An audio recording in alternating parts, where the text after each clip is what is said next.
খিচুড়িটা আজকে আমি প্রেশার কুকারে রান্না করব। তো চাউলগুলো দিয়ে দিলাম প্রেশার কুকারে, তারপর আমি মিক্স ডালগুলো দিয়ে দেব। ডালটা চালের তুলনায় অনেক বেশি হয়ে গেছে। এই তো চালের তুলনায় ডাল একদম অনেক বেশি হয়েছে। তো দিয়ে দেব কতগুলা পেঁয়াজ কুচি দিয়ে দিলাম। দেব আদা বাটা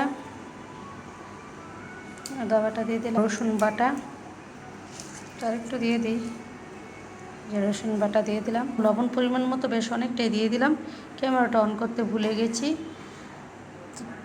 তো এখানে ধনিয়া জিরার গুঁড়া দিয়ে দিলাম, সব কিছু আমি হাতেই দিয়ে দিচ্ছি। গুঁড়া দিয়ে দিলাম পরিমাণ মতো, দিলাম মরিচের গুঁড়া পরিমাণ মতো, দিয়ে দেবো গরম মশলা পরিমাণ মতো, গরম মশলা পাউডার। আমি আস্ত কোনো গরম মশলা দেবো না, সব পাউডারে দিয়ে দিলাম। তেল পরিমাণ মতো দিয়ে দিচ্ছি। কতগুলা কাঁচামরিচ দিয়ে দেব।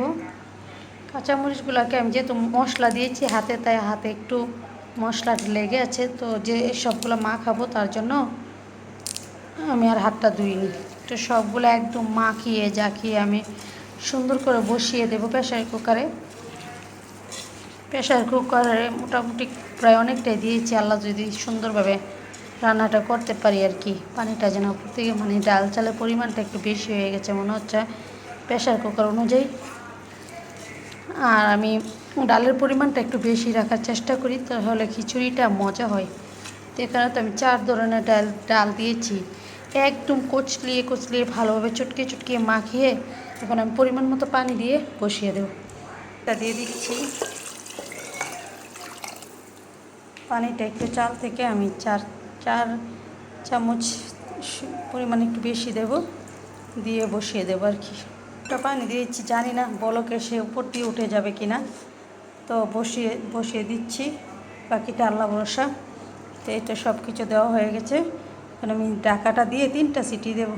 ঢাকাটা দিয়ে দিচ্ছি। দেখুন ঢাকা দেওয়াটা একদম বসানোটা একদম সহজ। এই প্রেশার কুকারটা রান্না এত সহজ হয় রান্নাটা করতে। 2টা সিটি দিচ্ছে, আরেকটা সিটি দেওয়া হলেই আমি সিটিটা অফ করে নেব। খিচুড়িটা দেখুন মেন লুক দেখুন কত সুন্দর, একদম ঝরঝরো হয়েছে, আবার ডালগুলো সব সিদ্ধ হয়ে গেছে। মানে এত ফাইনভাবে মাশাআল্লাহ হয়েছে। তো আর মানুষ ঘন্টার পর ঘন্টা সিদ্ধ করে লাভ আছে। এইভাবে প্রেশার কুকারে মাখিয়ে ঝুঁকিয়ে বসে দেবেন। আর মাশাআল্লাহ এত সুন্দর ফ্লেভার বের হয়েছে, গ্রান বের হয়েছে, একদম মশলার কম্বিনেশনে সেই টেস্ট হয়েছে। একটু লবণ চেখে দেখিয়েছিলাম, খুবই সুন্দর হয়েছে। আর কতটা জর্জরা হয়েছে সেটা তো দেখতেই পাচ্ছেন, তাই না?